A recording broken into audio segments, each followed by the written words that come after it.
ခမရအာကာသယာဉ်မှုတယောက်ဆိုတော့အာကာသထဲမှာတွာလာနေတဲ့ရုတ်တရက်ခမရကိုအမောင်တူကြီးတစ်ခုကဆွဲငင်နေတယ်လို့ခံစားလိုက်ရပြီးတော့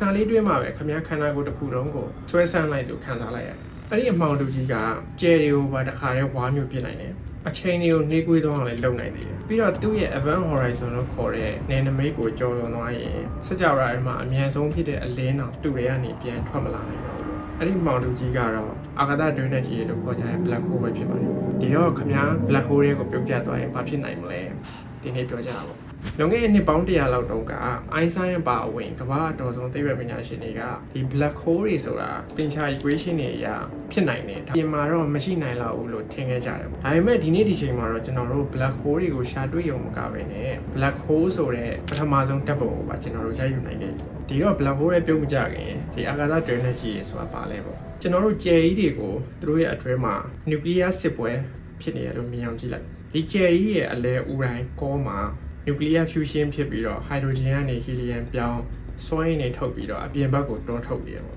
့အဲ့ဒီချိန်ထဲမှာပဲသူ့ရဲ့ဒီအလွန်ကြီးမားတဲ့တူတွေအကြောင်းစွမ်းငင်ကအထဲကိုပြန်ပြီးတော့တွန်းနေပါတယ်ပုံမှန်ချင်းဒီမှာဆိုရင်တော့ဒီကျယ်က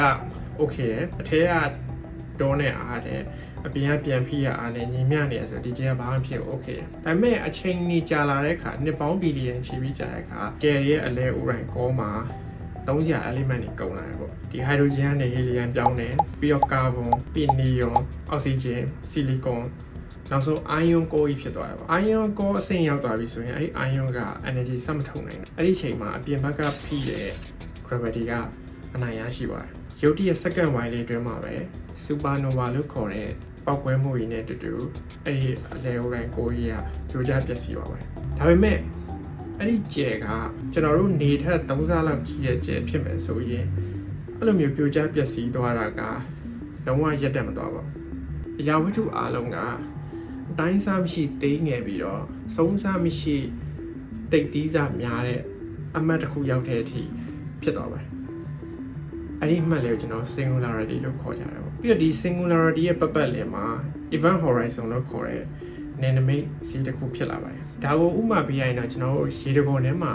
လေလော်နေရလို့မြင်အောင်ကြည့်လိုက်။များရေတံခွန်ရဲ့အထက်ပိုင်းမှာလေလော်နေရဆိုရင်ဒါဒီရေတံခွန်ထဲကနေထွက်ပြီးတော့ကန်းအောင်ကပ်ဖို့အတွက်လှော်ဖို့အားရှိတယ်။ဒါပေမဲ့ရေတံခွန်ကျနေရင်တော့ရောက်လာလေရေစီးကပူတန်လာပြီးတော့အဲ့နားရောက်ပြီဆိုလို့ရှိရင်ခင်ဗျာပြုတ်ကြမှာသိကြတယ်။ဒီ event horizon ဆိုတာအဲ့တိုင်းပဲကမ္ဘာပေါ်မှာအမြန်ဆုံးလို့သတ်မှတ်ထားတဲ့အလင်းရဲ့အလင်းအောင်မှာအဲ့ event horizon ကျော်သွားပြီဆိုရင်အဲ့ဒီကနေပြန်ထွက်မလာနိုင်တော့ဘူးပေါ့။ဘယ်ရင်နာကခင်ဗျာ event horizon ဟိုဘက်ဒီဘက်မှာမတက်ရက်ပြီးတော့ဓာတ်မီထိုးကြည့်မယ်ဆိုလို့ရှိရင်အလင်းနဲ့ရတက်မသွားဘဲနဲ့အဲ့ black hole ရဲ့ကောက်ပြီးဆင်းသွားတွေ့ရပါလိမ့်မယ် metaphorically အရ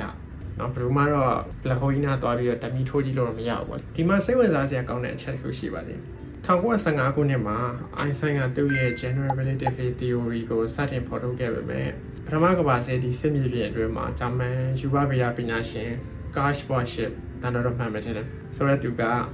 သင်္ချာနီးရဒီ black hole တွေကဖြစ်နိုင်ကြောင်းတွက်ချက်ပြခဲ့တယ်ပေါ့ဒါပေမဲ့ Einstein ကိုယ်တိုင်ကဒီ black hole တွေဆိုတာ theory ရတော့ဖြစ်နိုင်တယ်အပြင်လောကမှာတော့မရှိနိုင်ဘူးလို့မြင်ခဲ့ပါသေးတယ်ဒါပေမဲ့ကျွန်တော်တို့ Einstein မှားခဲ့ဆိုတာကိုဘယ်လိုသက်သေပြခဲ့လဲပေါ့ black hole ကိုယ်နိုင်ကသူ့စီကိုအလင်းကဝင်သွားပြီးပြောင်းထွက်လာနိုင်တဲ့တော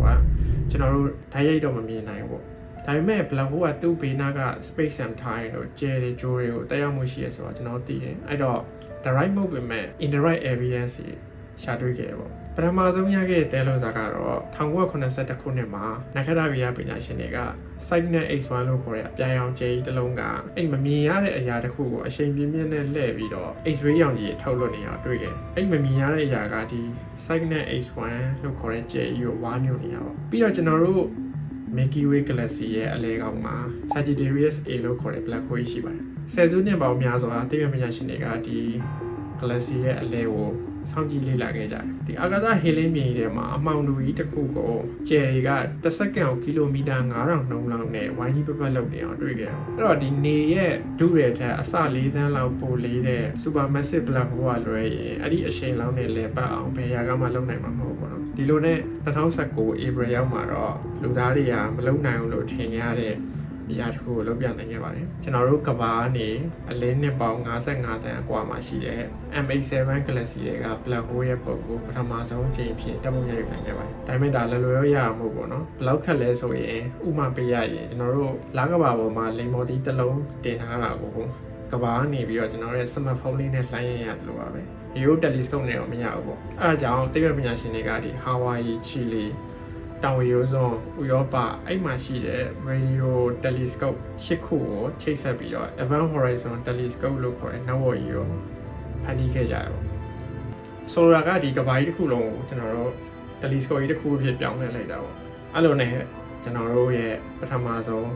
black hole လို့ခေါ်တဲ့ပုံရရှိလာခဲ့ပါတယ်ဒါပေမဲ့ဒီမှာတွေးရတဲ့ကျွန်တော်တို့လိမ်မော်ရောင်ဒိုးနဲ့ကွင်ကတော့ black hole ရဲ့အကောင့်ထဲတော့မဟုတ်ဘူးเนาะ black hole ကိုနိုင်ကတော့ကျွန်တော်တို့အလင်းတော့ပြန်ထွက်လာနိုင်တဲ့အတွက်မတွေးနိုင်ဘူးဒီတွေးနေရတဲ့လိမ်မော်ရောင်အကောင့်ကတော့ဒီ event horizon ရဲ့ပတ်ပတ်လည်မှာအလင်းရဲ့အလျင်နဲ့အချိန်ပြင်းစွာလှည့်ပတ်နေတဲ့အလုံးပူပြင်းတဲ့တန်ခွေပဲဖြစ်ပါတယ်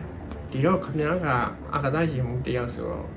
ဒီလိုမျိုးအလွန်ထူးဆန်းပြီးစိတ်ဝင်စားစရာကောင်းတဲ့ black hole ကြီးရဲ့ခမည်းအထဲမှာဘာရှိမလဲသိချင်လားခင်ဗျာခုံချကြည့်လိုက်တယ်ဆိုတော့ပထမဆုံးခံစားရမှာတော့ sparkification ပေါ့နော်ဟုတ်ပါတယ် sparky ခောက်ဆွဲလိုမျိုးဆွဲဆန်းခံရတာပေါ့ဆွဲငင်ရက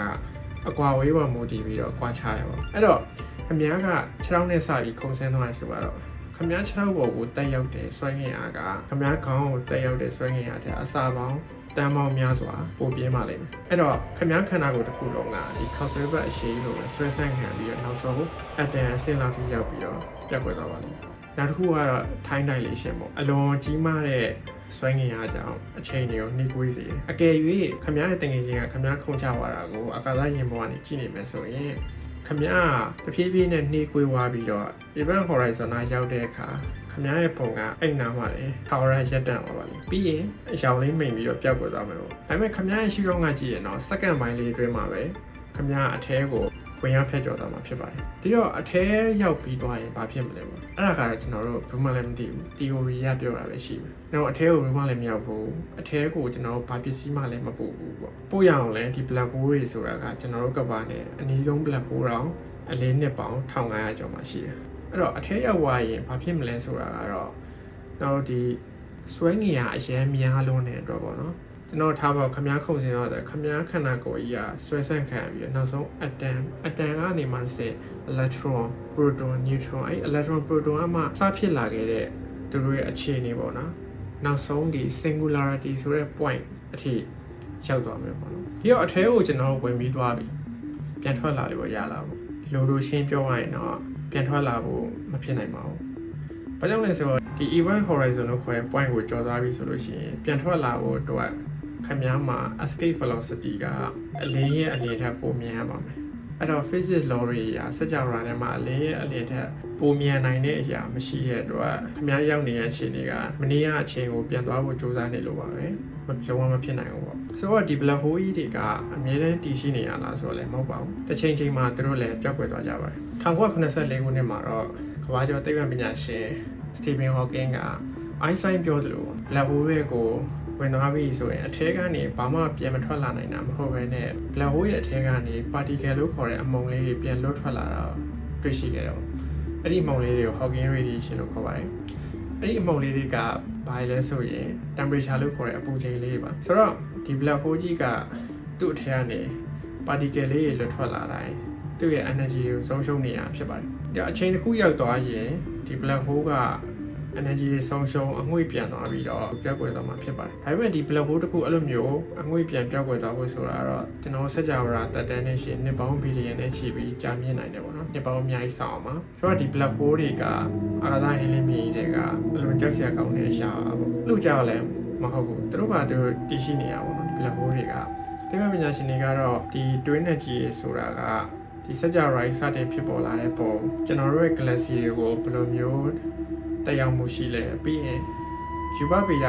နေရာမှာရဲ့ကန့်သက်ချက်တွေပေါ်ဘယ်လိုတက်ရောက်မှုရှိလဲဆိုတော့တောက်ချက်ကြီးတစ်ခုဖြစ်နိုင်တယ်လို့လည်းရှုံကြည်ထားကြပါတယ်ဆိုတော့ black hole တွေကို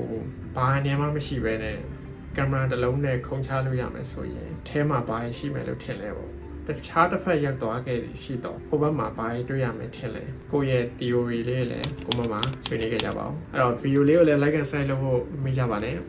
အားလုံးကျေးဇူးတင်ပါတယ်နောက်ဗီဒီယိုမှာပြန်တွေ့ကြပါမယ်